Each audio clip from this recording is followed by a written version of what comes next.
Hey everybody, I'm not going to introduce myself. I think you all know who I am, but I just wanted to answer some questions today that I thought up the questions.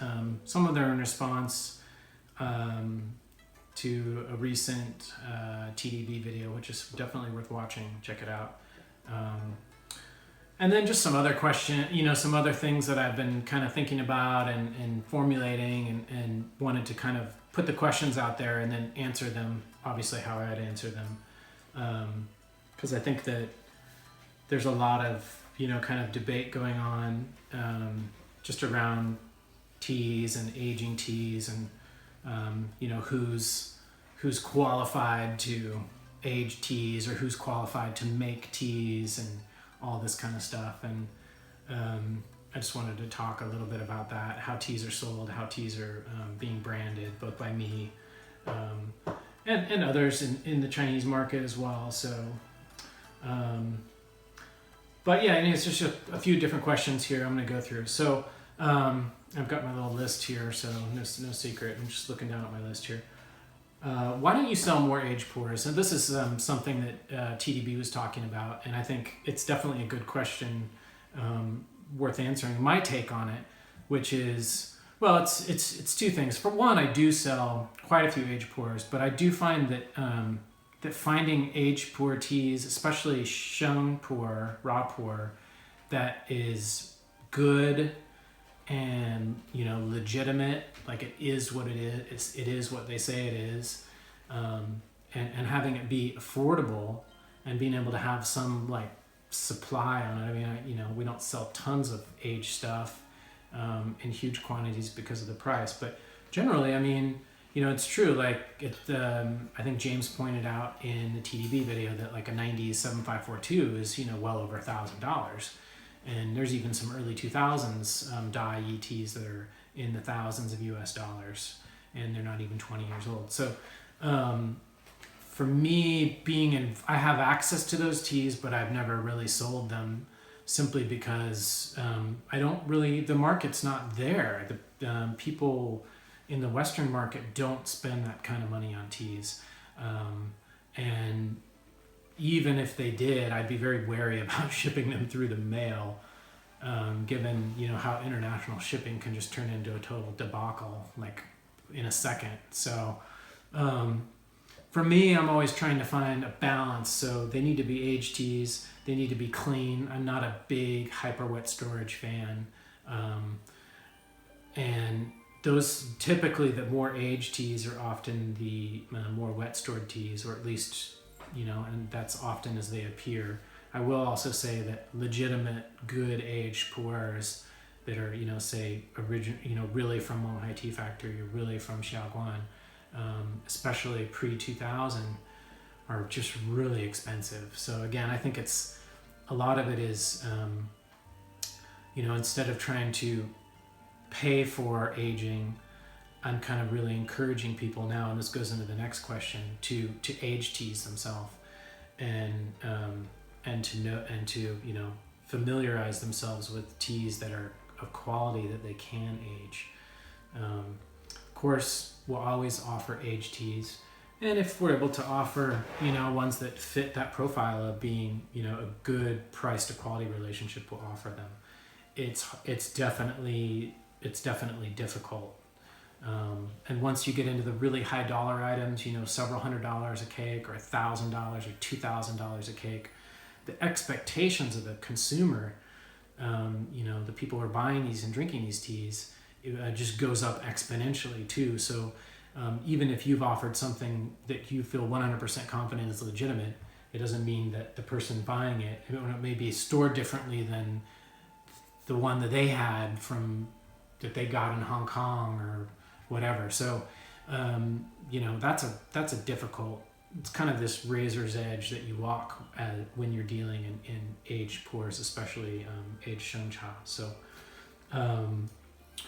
why do you have so many young pu-erhs? Good question. Well, if you want to have aged pu-erh, you have to have young pu-erh. You can't have aged pu-erh without it having first been, brand spanking new pu-erh and teenage pu-erh and middle-aged and eventually mature. So for my own brand, I'm trying to create that tradition, you know. So like, just think about Menghai Tea Factory when they started producing teas however many years ago, or Xiaguan.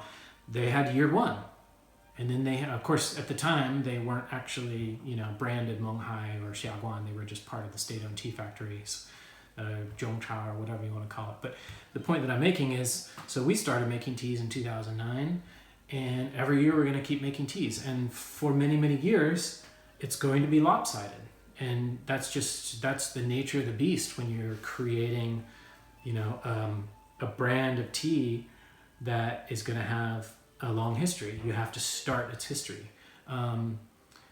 It was actually Ken Kanata, who good friend of mine, who coined the hashtag puerhnursery, which I think is really apt, because you know, a lot of teas are brought into the world through our hands. You know, a lot of my own brand teas, and you know, we put care and love into them. We bring them into the world, and then we raise them up. We store them, we sell them. And, you know, 2009, we're going to be, in a couple more years, we're going to be on our 10th anniversary of the Yunnan sourcing brand Pu-erh.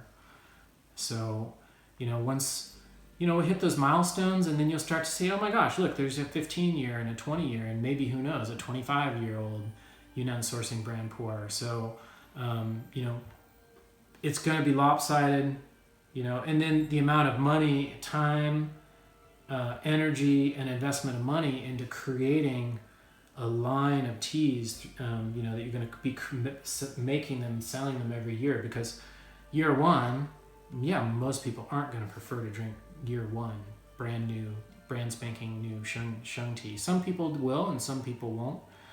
But I find that typically after 5 to 6 years is when people start getting into it. So we want to be able to, you know, to at least have some of those teas that we produced 5 years ago or maybe 10 years ago that we can still offer into the future. So, and I think that's what you're seeing with some of these other younger tea producers. And it's not just Western tea producers. There's plenty in China. You know, Lang, he's been producing tea, I think, since 2004, so under his brand. So, you know, he has teas now that are 12, 13 years old. But, you know, when he started, and then eventually he, you know, Lang gave up being a Menghai distributor. You know, he forfeited his $500,000 yuan deposit to start to in earnest exclusively produce his own teas, because he wasn't allowed to sell or produce teas under his own brand if he was going to be a licensed dye distributor. So, you know, and I think that kind of goes back to the question of, in China, in China domestically, what kind of teas do Pu-erh tea drinkers drink? There's this idea that, yeah, of course, Menghai Tea Factory and Xiaguan Tea Factory and Shuanjiang Menghu and some of these bigger Haiwan and Nanjing, these are the bigger tea factories. They produce more tea than a lot of these other smaller producers. And of course, they're more widely consumed. Does that mean that they're better? No, absolutely not. I think that most sophisticated long-term Pu-erh drinkers that I've hung out with in China, they tend to want to drink, you know, their own teas. They tend to want to drink gushu, Old Arbor teas, and a lot of them, you know, some of them are single estate, some of them their own blends. But I think the concept that boutique vendors are a Western phenomenon is completely false. If anything, I kind of started to model my brand after some of the people that I knew in China, Chinese people like Lang and some others who had their own, you know, kind of small personal label tea brand of pu'erhs, because you know, that's what I found myself gravitating towards when I wanted to drink tea. And that's what I found that people that were seriously into tea and Pu-erh tea in Yunnan were doing. And that's not to invalidate Menghai Tea Factory or Xiaguan Tea Factory. I also sell those teas and I also drink those teas. But it's recognizing that there isn't one way to do it. So, which kind of naturally leads me to the other question. I wasn't originally going to go in this order, which is, again, do you encourage or discourage people from aging their own pu-erh teas? If you've seen some of my other videos, I talk about this. One of the ones I was sitting outside talking about aging teas. I don't think it's rocket science. As I've said, I don't think that I think that you can screw it up if you go to the extremes, the extreme dryness, or or extreme, wet where it molds. I think that if you're able to find a medium, where you're able to keep the teas, you're able to keep them, in a nice dark place with a good, fairly stable level of humidity and temperature, and they're going to age. Does it mean that one aging style is better than another? I think that's highly subjective. I prefer dry stored teas. I prefer Kunming stored teas. I'm aging tea in Oregon, pretty dry. Central Texas, not very dry, but not super wet either.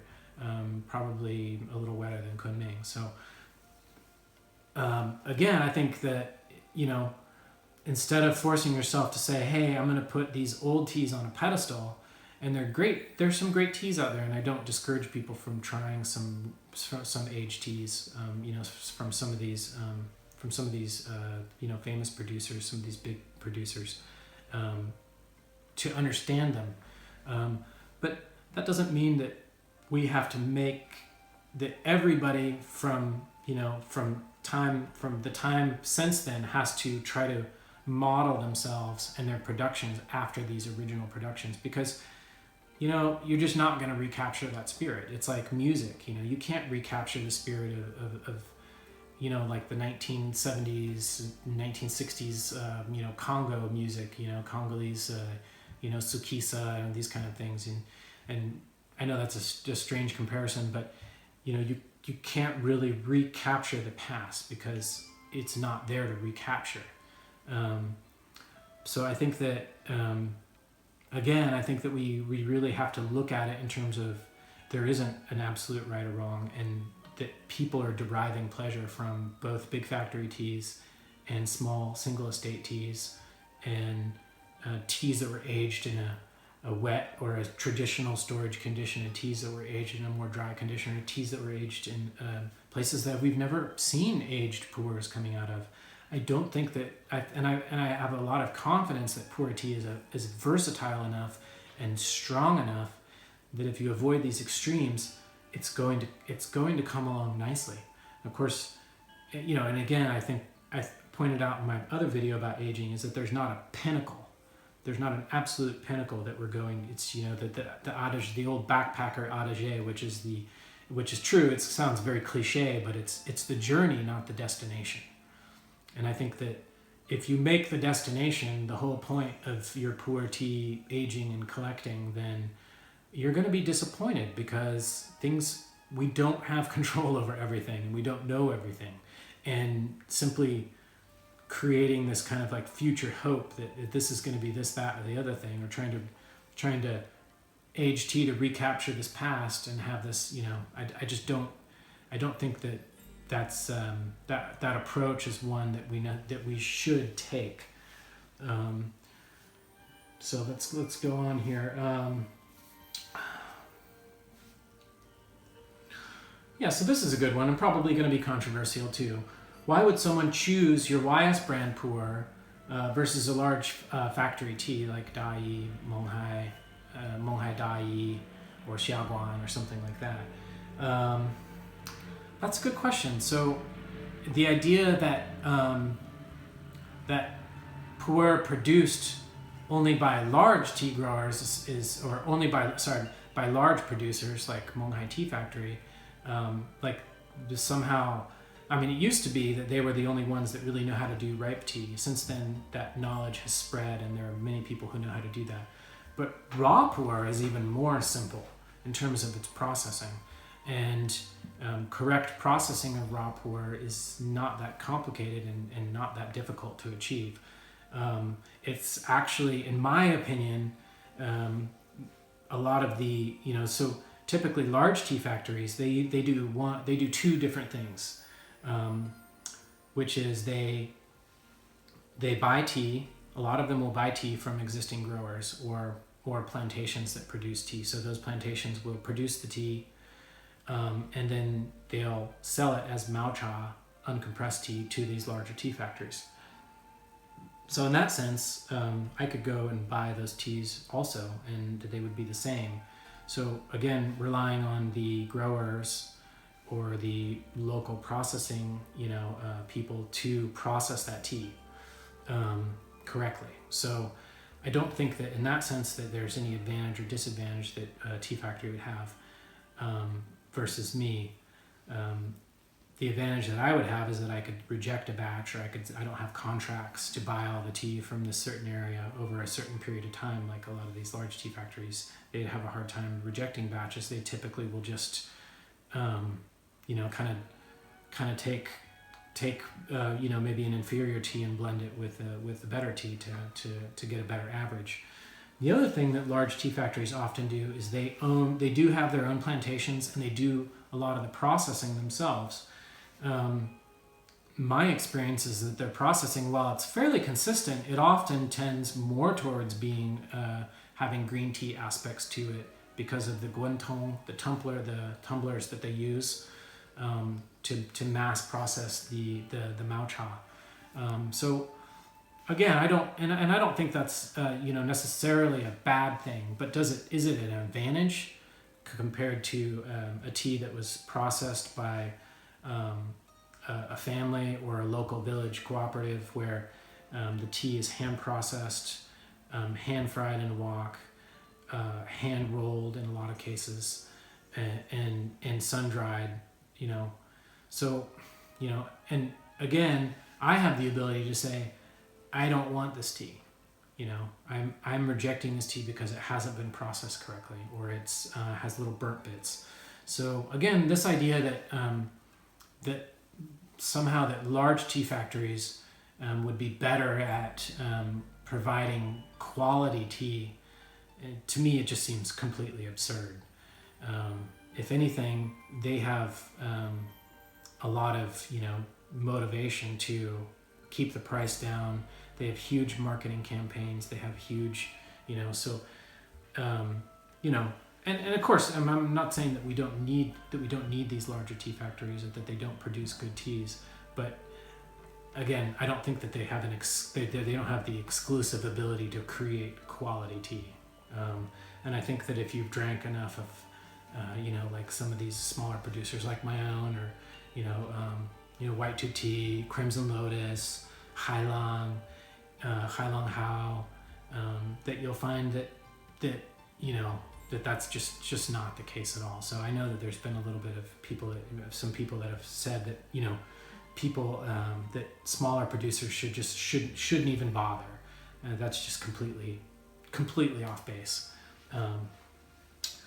So let's see what else. Oh, the other thing worth mentioning too is that small producers of tea, or small, whether they be small vendors sourcing from, families and local village cooperatives, there's a lot more benefit going to the local area and the families directly.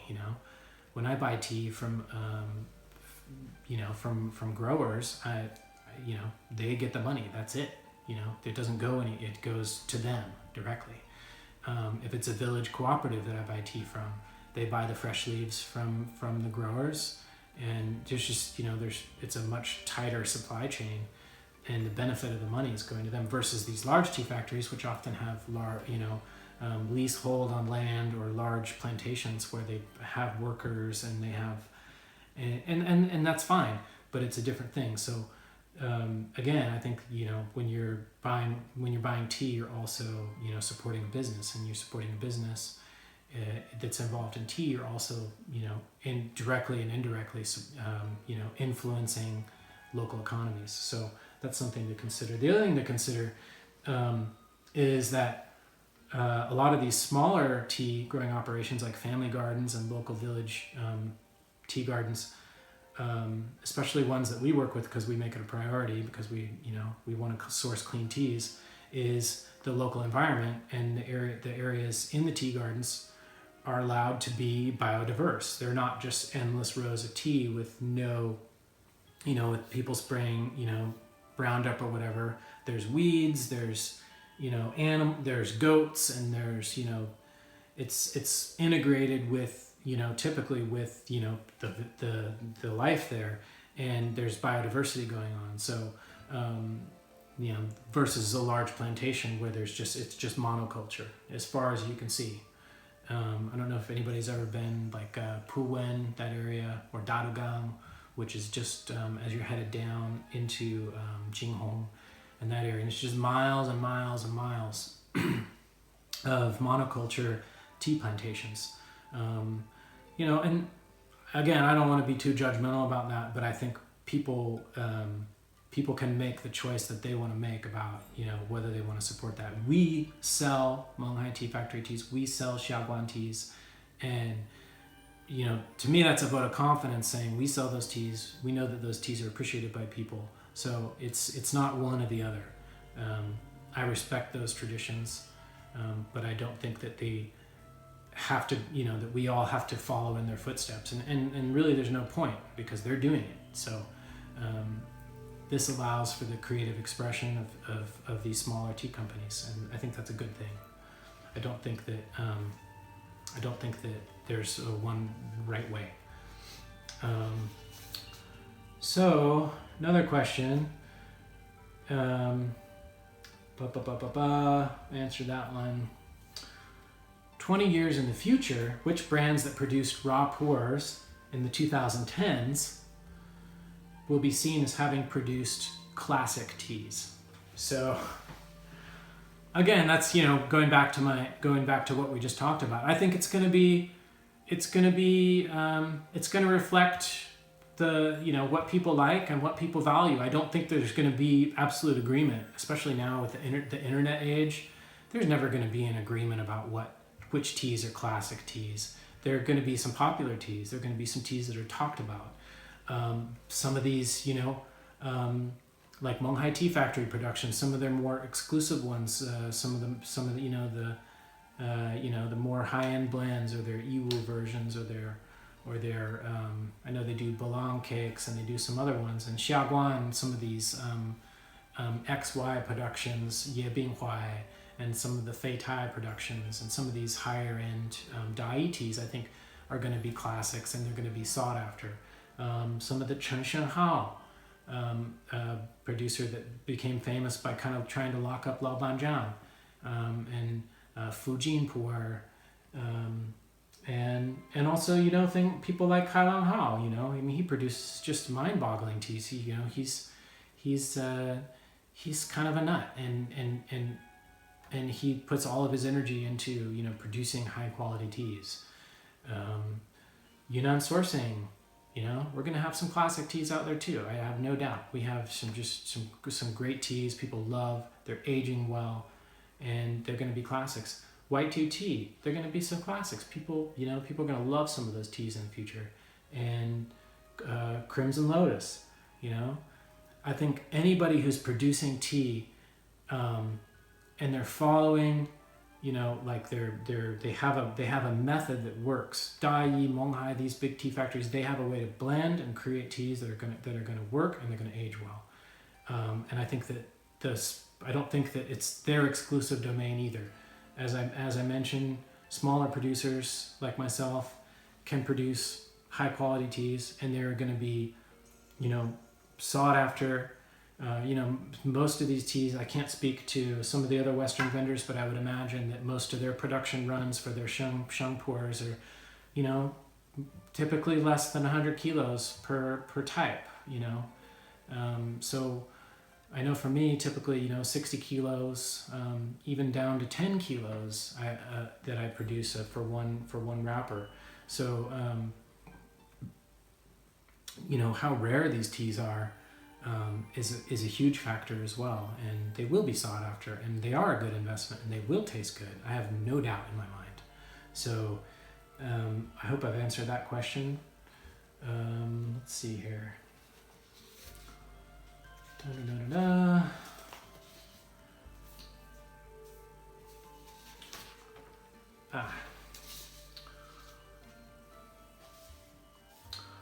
Why would What are the advantages and disadvantages for a vendor to produce a tea that isn't region specific?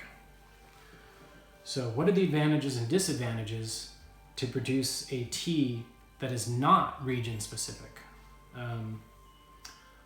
So let me just mention, I'm kind of going down my list here. Lang, my friend, told me a few years ago, he said, you should at least some of your teas, if not all of them, you should not specifically just put the mountain name or the village name on there like I do, like I continue to do for most of my teas, because it'll reduce transparency. And then, for example, if people know a tea is from Gaoshanjai and Yiwu, then they can compare my Gaoshanjai Yiwu and the price that I'm offering it for with multiple other producers that produce tea also under the name of Gaoshanjai. Gaoshanjai is a specific village in Yiwu. So, when I'm doing that, I'm saying, hey, this is my Gaoshanjai and this is my price, and you can taste the quality and decide for yourself. Maybe you'll prefer the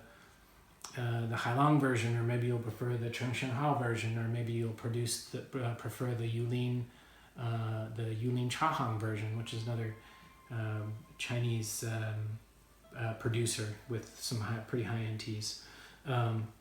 So again, it really puts you out there, and it's an advantage in some ways because people know what they're getting and they can compare. It's good for the buyers, but for the vendors, it makes it a little bit harder.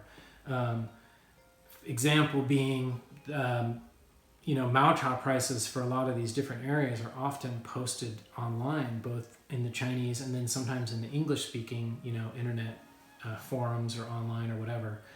And, you can see the prices. So if you have a tea that's from the specific village and everybody knows the price, then, it basically means that the amount that you can charge for that tea is limited. It's limited by, what people consider to be, what some people consider to be a fair markup. So that can be problematic from the standpoint of a vendor. Hailang does this. He brands several of his teas without any specific reference to where the tea is from. Although he sometimes shares that with me, and I'll sometimes share that because typically that's information doesn't travel very far. But sometimes I do, sometimes I don't. Typically, if he doesn't share the region, I don't share the region either. And he does that simply because again, he's able to sell and market his teas without having people tear him apart on this, that, and the other thing, and say, oh well, my Jingmai is better than your Jingmai, and your Jingmai is too expensive, and mine is so much better and cheaper, and blah blah blah blah blah. And then you have all these, versus if somebody as a consumer just drinks his tea and it's called, After the Rains or something, then they can just judge the quality of that tea based on the quality of that tea and decide for themselves without having to, shop around and compare. So, it is what it is. I'm not judging it. If the tea is not region specific when the vendor sells it, they have a monopoly on that tea. So again, so if Hailang sells a tea, he calls it After the Rain, or what's the other one called? He's got a few of them. But if he sells it as just that, if people want more of that tea, then they have no other choice but to buy from him, or if you're another vendor, if it's specific to that vendor, then it creates this kind of return customer. So this creates increased loyalty, as most people are unlikely to search around for a similar but lesser priced tea, since they lack the information needed for them to conduct that search. In conclusion, sharing region-specific information is helpful for the customer to learn about teas and aids in them developing tools that allow them to hone in on other teas that they might also enjoy. If the consumer doesn't have access to this information, then they're unable to draw comparisons between the two teas except on the basis of taste. For vendors, choosing not to share the region or simply having a proprietary blend allows them to retain customers, since the vendors are the exclusive vendors of that particular tea. So At Yunnan Sourcing, we do offer single estate region specific teas as well as blended cakes with non-region specific names.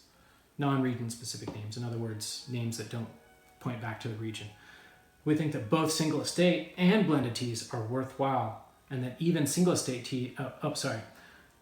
and that even single estate teas we offer are unique, as they typically represent the efforts of just 1 to 3 households. You know, again, really small production. So these single estate teas have, they really are unique, and even if it's, you know, somebody else produces a tea from the same village, it might not be the same. The processing might be different. The age of the tree might be different. There could be a bunch of different things as well. So sharing the information about the region and origin of the teas is a valid approach, but having a unique, personalized blend and not sharing that is also a wonderfully expressive approach as well. And it's one that I do both. I tend to do more region-specific teas and less blends, but I like to do both.